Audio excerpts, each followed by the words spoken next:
Djibouti, 22 heures, et c'est l'heure de votre journal. Mesdames, Messieurs, bonsoir. Je suis ravie de vous retrouver. Merci de votre fidélité et bienvenue à tous. Voici, sans plus attendre, les titres de cette édition. Le ministère du Travail a présenté ses priorités pour la période 2026-2030, visant à renforcer l'emploi, la protection sociale et la formalisation de l'économie.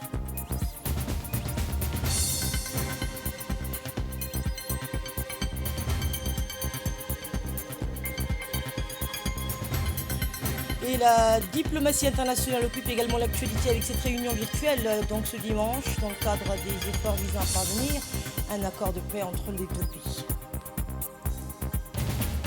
Sur le plan économique des infrastructures, une reconnaissance internationale vient également saluer les performances de Djibouti. C'est une reconnaissance internationale qui vient confirmer les efforts engagés par la République de Djibouti depuis plusieurs années. Selon le classement 2025 de la Banque mondiale, l'un des indicateurs les plus respectés dans le secteur maritime mondial, le port de Djibouti se hisse à la 3e place en Afrique en matière de performance portuaire. Un résultat salué par l'autorité des ports et des zones franches de Djibouti. Ce classement élaboré conjointement par la Banque mondiale et S&P Global Market Intelligence évalue les ports à conteneurs selon des critères précis, notamment la rapidité des opérations de chargement et de déchargement, ainsi que le temps d'escale des navires à quai. Des indicateurs essentiels qui reflètent directement l'efficacité des plateformes portuaires dans le commerce international. Derrière cette performance se distingue un acteur clé, le terminal à conteneurs de Doralé, situé à l'entrée stratégique de la mer Rouge. Il s'impose aujourd'hui comme l'une des infrastructures les plus modernes et les plus performantes du continent. Le président de l'autorité des ports et des zones franches, Aboubakar Al-Hadi, a salué ce résultat, soulignant qu'il est le fruit de plusieurs années d'efforts soutenus et d'un engagement collectif visant à renforcer la compétitivité des ports djiboutiens. Pour les autorités portuaires, cette distinction ne constitue pas une finalité mais une étape. L'autorité des ports et des zones franches entend poursuivre la modernisation de ces infrastructures et l'amélioration continue de la qualité de ces services. Eh bien, avec un objectif clair, faire de Djibouti une plateforme logistique de référence au service du commerce africain et international.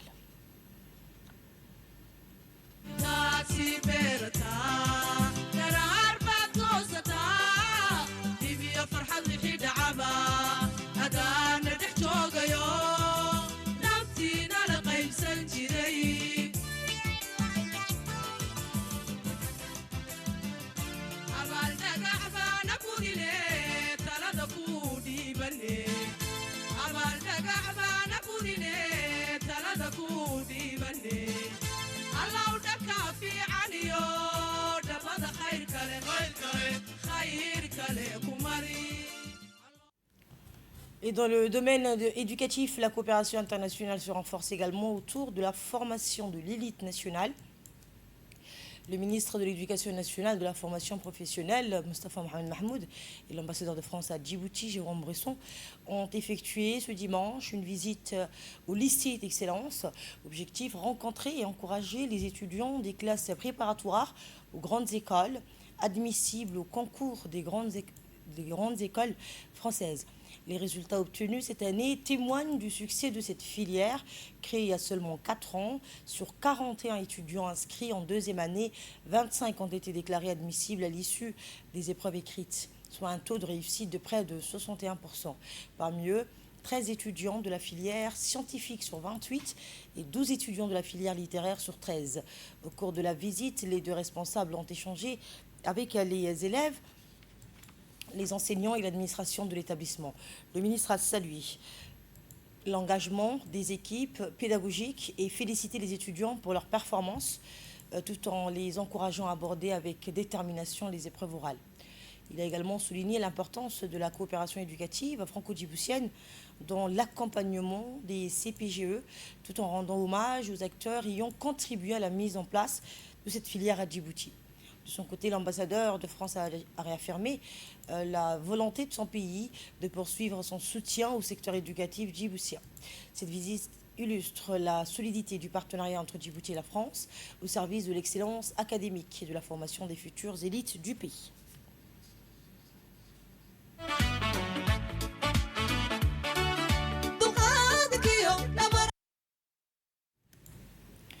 Dans la même dynamique des réformes sociales et économiques, le gouvernement a également dévoilé sa stratégie de développement à moyen terme.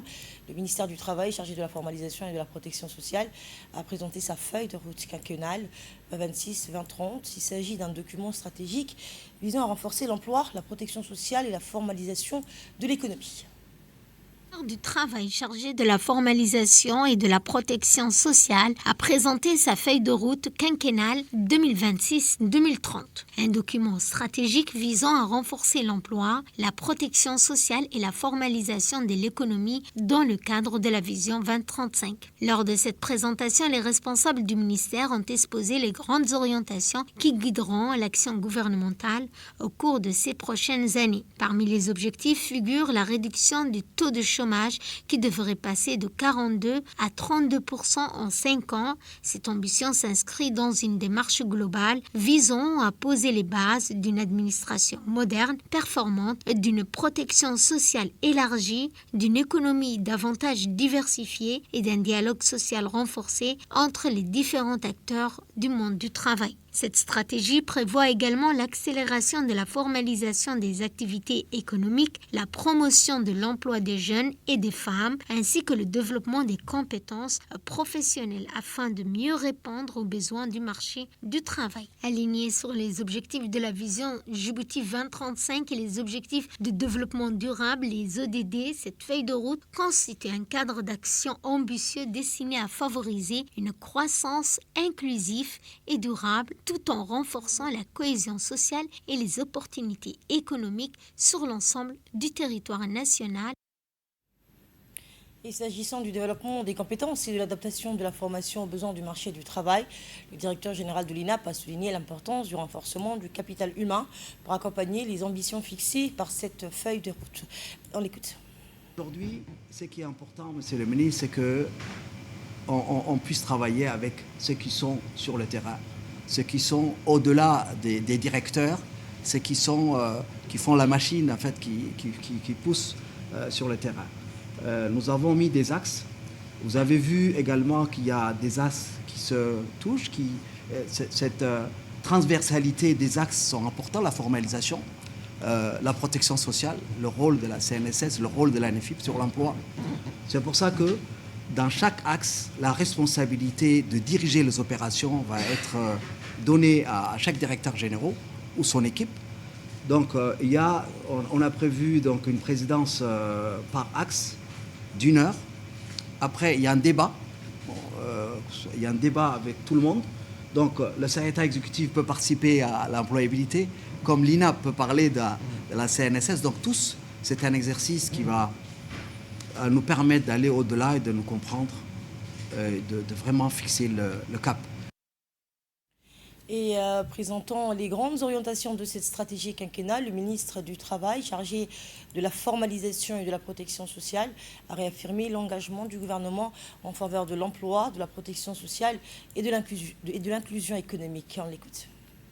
Aujourd'hui de présider le lancement de cet atelier d'échange et de validation de la feuille de route de notre ministère. Nous sommes ici non pas pour un exercice administratif de plus, mais pour bâtir ensemble les instruments stratégiques de la transformation portée par la volonté du gouvernement de la République de Djibouti et du président de la République, Al-Hajj Ismaël Omar Guelleh. Et c'est dans le cadre de la 3e génération du plan de développement de Djibouti, PND-ADEC 2025-2030. Pourquoi cette feuille de route? Le monde du travail change vite. Beaucoup de nos jeunes compatriotes sont sans emploi. Ce ne sont pas un chiffre statistique, mais des talents, des forces vives et des familles qui attendent. Aussi, l'informalité reste élevée. Beaucoup de nos compatriotes sont également sans couverture, sans droit, sans avenir assuré. Notre mission est claire, formaliser pour protéger, protéger pour développer. Cette feuille de route que nous allons valider dans le cadre de cet atelier fixe les caps pour les années à venir. Elle repose sur 6 axes prioritaires: l'emploi, l'employabilité et l'insertion professionnelle, l'adéquation, qualification, emploi et formation professionnelle, régulation du marché du travail, dialogue social et travail décent, formalisation de l'informalité et protection sociale, administration moderne digitalisée et orientée vers le citoyen, gouvernance, communication, partenariat et suivi et évaluation. Fruit d'un effort collectif, cette feuille de route quinquennale 2026-2030 a pour ambition de capitaliser les acquis du plan d'action opérationnel 2021-2022 et du pacte de confiance nationale pour l'emploi, ainsi que la stratégie du capital humain 2026-2035. Disponibilité des produits de première nécessité, respect des prix homologués et lutte contre la spéculation. Le ministère du Commerce est en première ligne.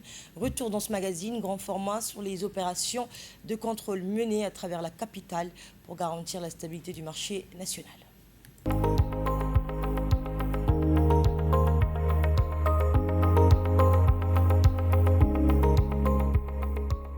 Le ministre du Commerce, Orbis El Aforbis, a tenu une importante réunion de travail avec les importateurs ainsi qu'avec son staff, composé des contrôleurs et des fonctionnaires du ministère du Commerce. Cette rencontre avait pour principal objectif de s'assurer de la disponibilité alimentaire de première nécessité sur le marché national et du respect des prix homologués par le ministère. Au cours des échanges, l'accent a été mis sur l'approvisionnement du marché en denrées essentiels tels que le riz, la farine, l'huile alimentaire, les œufs, les poulets. Le ministre a rappelé la nécessité pour l'ensemble des opérateurs économiques de garantir un approvisionnement régulier du marché tout en respectant les prix fixés par les autorités compétentes. Ensuite, le ministre a tenu une réunion similaire avec les commerçants spécialisés dans la vente des fruits et légumes. Cette rencontre a permis d'évaluer la situation du marché, d'échanger sur les conditions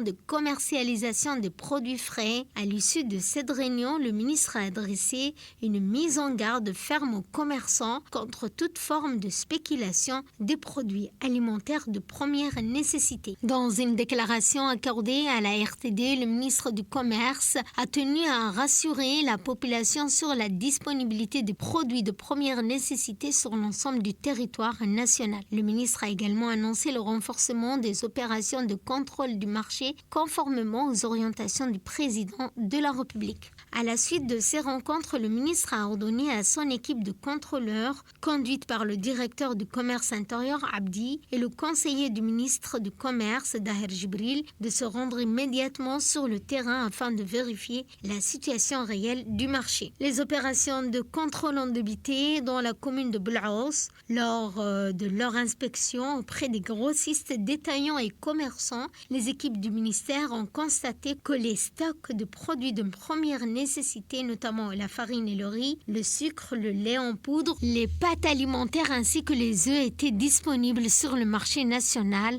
en quantité suffisante. Les contrôleurs ont toutefois révélé une rupture d'approvisionnement en huile alimentaire observée ces derniers jours sur le marché national. Face à cette situation, le gouvernement a procédé dans la matinée à la mise à disposition de son stock stratégique afin de garantir l'approvisionnement du marché et de préserver les intérêts des consommateurs. Quant au conseiller du ministre du Commerce, Daher Jibril, il a indiqué que les opérations de contrôle se poursuivent dans la commune de Balbala où des vérifications similaires ont été menées auprès des commerçants et des distributeurs. Prenant la parole à cette occasion, le directeur du commerce intérieur, M. Abdi, a indiqué que la situation du marché local demeure globalement stable et satisfaisante. Il a également averti que les spéculateurs et les contrevenants aux réglementations en vigueur s'exposeront à des sanctions conformément aux textes en vigueur. Cette vaste opération de contrôle se poursuivra dans l'ensemble de la capitale ainsi que dans les régions de l'intérieur du pays afin de garantir la disponibilité des produits alimentaires et le respect des prix réglementés. Le ministère du Commerce poursuit et renforce ses opérations de contrôle et de suivi sur l'ensemble du territoire national. Ces actions visent à veiller au respect des prix homologués, à garantir un approvisionnement régulier des marchés et à lutter contre toute pratique spéculative susceptible de perturber l'accès des consommateurs aux produits de première nécessité. Le ministère réaffirme ainsi sa détermination à préserver la stabilité du marché et à protéger le pouvoir d'achat des citoyens. Et au Parlement, les travaux en commission se sont poursuivis autour de plusieurs dossiers économiques et législatifs. La commission des finances, de l'économie générale et du plan, présidée par le député Chalmake Moussare, a tenu ce dimanche une séance de travail consacrée à l'examen de 2 projets de loi portant sur les comptes financiers de l'Agence nationale du tourisme pour les exercices 2023 et 2024. Le gouvernement a été représenté par le ministre du Commerce et du Tourisme, M. Naguib Abdallah Kamil, président du conseil d'administration et secrétaire général de la primature, ainsi que le directeur général de l'Agence nationale du tourisme. À l'issue des délibérations, la commission a émis un avis favorable sur les 2 projets de loi qui seront transmis pour adoption lors de la prochaine séance plénière. Et lors d'une seconde séance, la même commission a poursuivi ses travaux avec l'examen du projet de loi numéro 231 de l'année 2026 de la 9e législature portant approbation des comptes financiers de l'électricité de Djibouti pour l'exercice 2023. Le gouvernement est représenté par le ministre de l'Énergie chargé des ressources naturelles, ainsi que par Mohamed Ali Hassan, président du conseil d'administration de l'EDD, le directeur général adjoint de l'entreprise et leurs collaborateurs, je vais y arriver. À l'issue de ces délibérations, la commission a également émis un avis favorable sur ce projet de loi transmis pour la prochaine séance publique. Toujours à l'Assemblée nationale, législatifs ont également porté sur des réformes socioculturelles importantes. Sous la présidence de la députée Kaltoun Farah Saïd, la commission de la législation, de l'administration générale et des droits humains, élargie à la commission pour le développement social et la protection de l'environnement, s'est réunie pour l'examen du projet de loi portant création du statut de l'artiste. Le gouvernement était représenté par Mme Ferdous Moussaeg, ministre de la Jeunesse et de la Culture, accompagnée de hauts cadres de son département. À l'issue des échanges, les membres des commissions ont proposé une série d'amendements avant de transmettre le projet de loi pour la prochaine séance publique. Dans le domaine diplomatique, à présent, Djibouti poursuit également ses échanges avec ses partenaires religieux et internationaux. L'ambassadeur de Djibouti au Caire et représentant permanent auprès de la Ligue arabe, de la Ligue des États arabes, Ahmed Ali Barra, a effectué aujourd'hui une visite auprès du grand imam d'Al-Azhar, Ahmed Ali Al-Taïb. Il était accompagné de M. Omar Hassan Abdullah, conseiller chargé des affaires diplomatiques à l'ambassade de Djibouti au Caire. Cette visite s'inscrit dans le cadre des échanges sur les questions d'intérêt commun entre Al-Azhar et les autorités djiboutiennes, ainsi que sur les moyens de renforcer la coopération scientifique et religieuse entre les 2 parties. L'ambassadeur a exprimé sa satisfaction de rencontrer le grand imam, réaffirmant la haute estime que Djibouti accorde à Al-Azhar et à son rôle dans la diffusion d'un islam modéré et éclairé. Et bien, en conclusion, l'ambassadeur a exprimé les remerciements du gouvernement et du peuple djiboutien pour les efforts d'Al-Azhar en soutien aux causes du monde musulman, réaffirmant la disposition de Djibouti à faciliter l'ouverture du centre d'enseignement de la langue arabe dans le pays, avant de formuler des prières pour la santé du grand imam et des responsables de l'institution. Et sur le plan militaire et diplomatique, les relations de coopération se poursuivent avec plusieurs partenaires stratégiques. Le chef d'état-major général des armées, le général de corps d'armée Zakir Cheikh Ibrahim, a reçu aujourd'hui dans ses bureaux à l'hôtel des officiers Hassan Bassouma Hassan, au sein de la direction générale des relations internationales, l'ambassadeur de l'Inde en République de Djibouti, accompagné de l'attaché de défense et de l'ambassade de l'Inde. Eh bien, cette rencontre s'inscrivait dans le cadre d'une visite de courtoisie. Il s'agissait d'une première prise de contact entre les 2 personnalités depuis la prise de fonction de l'ambassadeur indien en République de Djibouti. Les échanges ont porté sur les différents axes de coopération susceptibles d'être développés entre les 2 pays, notamment dans les domaines de la défense et de la sécurité. L'ambassadeur indien a salué le rôle majeur joué par la République de Djibouti dans la préservation de la sécurité et de la stabilité régionale, ainsi que son engagement en faveur de la paix, notamment à travers sa contribution aux opérations de maintien de la paix et ses efforts de stabilisation dans la sous-région. Il a exprimé également sa gratitude au chef d'état-major général des armées pour l'accueil qui lui a été réservé ainsi que pour la qualité des échanges.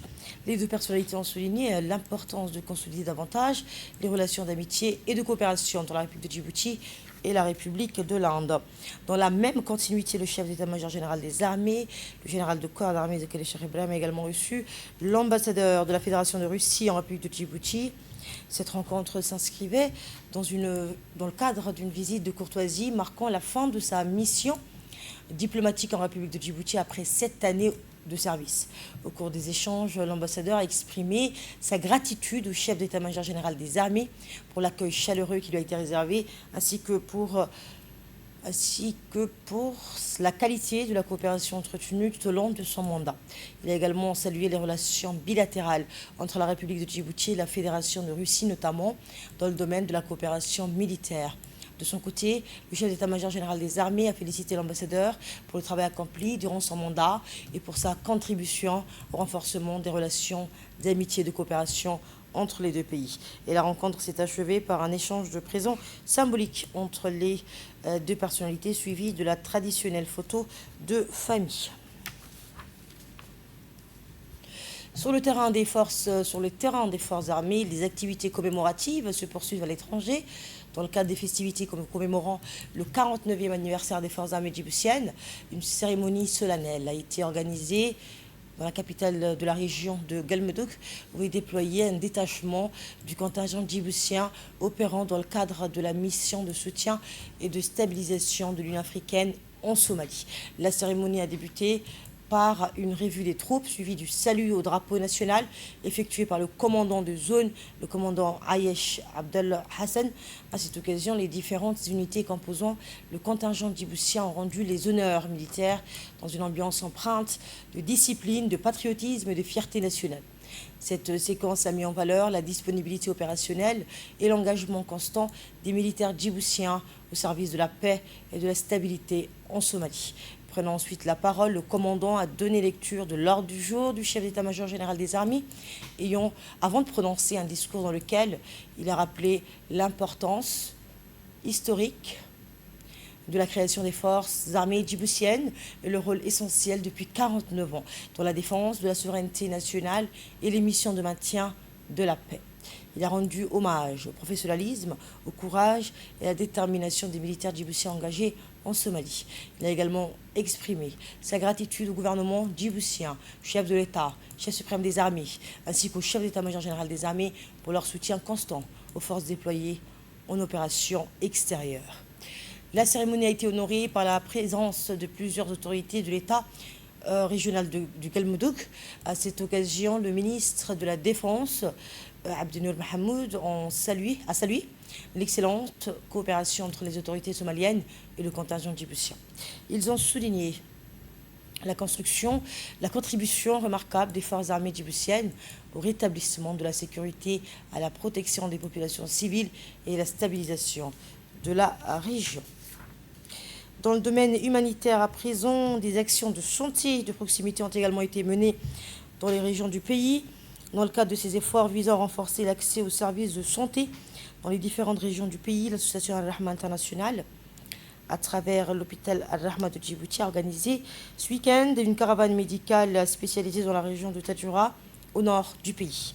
Cette initiative s'inscrit dans le cadre du projet humanitaire Caravane de miséricorde et de guérison et a été menée sous la supervision du ministère de la Santé de Djibouti. La caravane, à l'instar des précédentes missions, a mobilisé une équipe de médecins, consultants et spécialistes de l'hôpital Al-Rahma, couvrant plusieurs disciplines, notamment la chirurgie orthopédique, la médecine interne, la pédiatrie, l'ophtalmologie, la gynécologie obstétrique, ainsi que la chirurgie générale et l'urologie. Au cours de cette campagne, environ 300 patients bénéficiaient de consultations et d'examens médicaux. Des médicaments ont également été distribués gratuitement aux bénéficiaires. Par ailleurs, les cas nécessitant des interventions spécialisées ou des opérations chirurgicales ont été orientés vers l'hôpital Al-Rahma de la capitale afin d'y recevoir les soins appropriés. Il convient de souligner que l'ensemble des services fournis dans le cadre de cette caravane, notamment les consultations, ont été offerts gratuitement grâce au financement de bienfaiteurs de l'État du Koweït.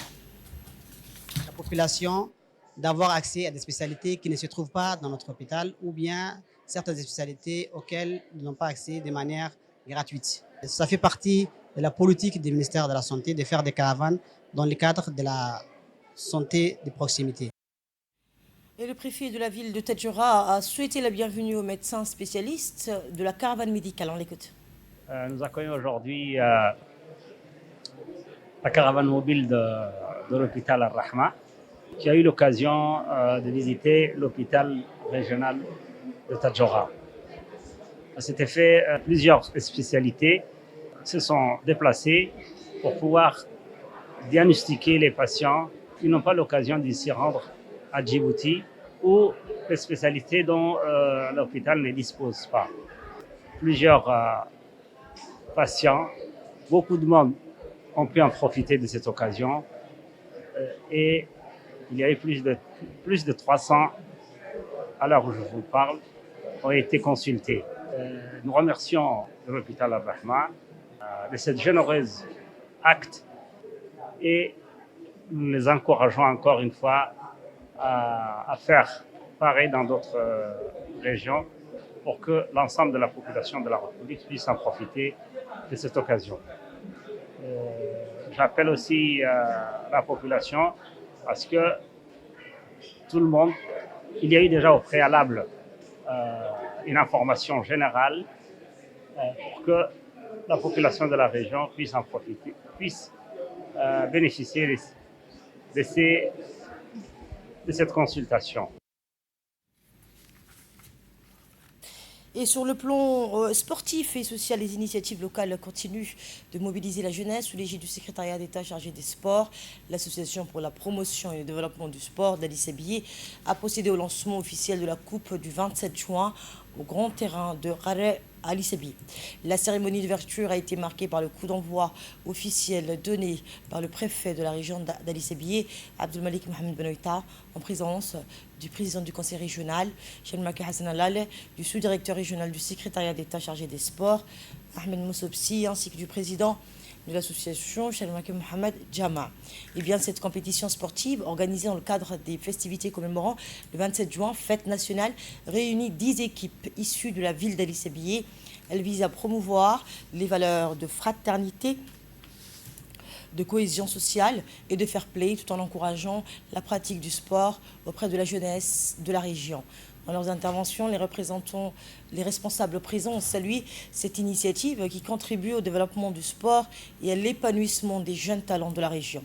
La Coupe du 27 juin se poursuivra dans les prochains jours avec plusieurs rencontres sportives promettant aux passionnés de football de beaux moments de compétition. L'ensemble des équipes participantes, les organisateurs, les forces de l'ordre qui contribuent pleinement à la réussite de cet événement.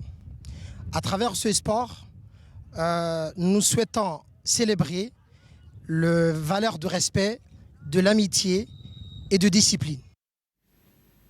La Coupe du Monde du 2026 a offert une soirée riche en émotions avec plusieurs rencontres disputées dans les groupes A, B et D. Les États-Unis ont réalisé une prestation solide face au Paraguay, tandis que la Corée du Sud a fait preuve de caractère pour renverser la République tchèque. Dans le même temps, le Canada a livré une rencontre disputée face à la Bosnie-Herzégovine. Dans le groupe A, la Corée du Sud s'est imposée face à la République tchèque sur le score de 2-1.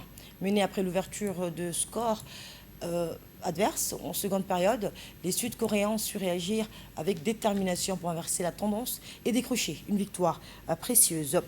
Et la diplomatie internationale occupe également l'actualité avec cette réunion ce dimanche dans le cadre des efforts visant à parvenir à un accord de paix entre les deux pays. Ferdous Hussein nous en dit plus. Bien informés ont indiqué qu'une réunion virtuelle entre les délégations américaines et iraniennes se tiendra ce dimanche dans le cadre des efforts diplomatiques visant à conclure un accord de paix et à mettre fin aux tensions entre les deux pays. Selon ces sources, le vice-président américain et le président du Parlement iranien participeront à cette rencontre aux côtés des négociateurs des deux parties. Des médiateurs du Qatar, du Pakistan devraient également prendre part aux discussions à distance. Les mêmes sources précisent qu'un protocole d'accord en cours de finalisation pourrait inclure des mesures relatives à la libre circulation maritime dans les deux restrictions américaines imposées aux ports iraniens. Et c'est ainsi que prend fin ce journal. Merci à vous de nous avoir suivis.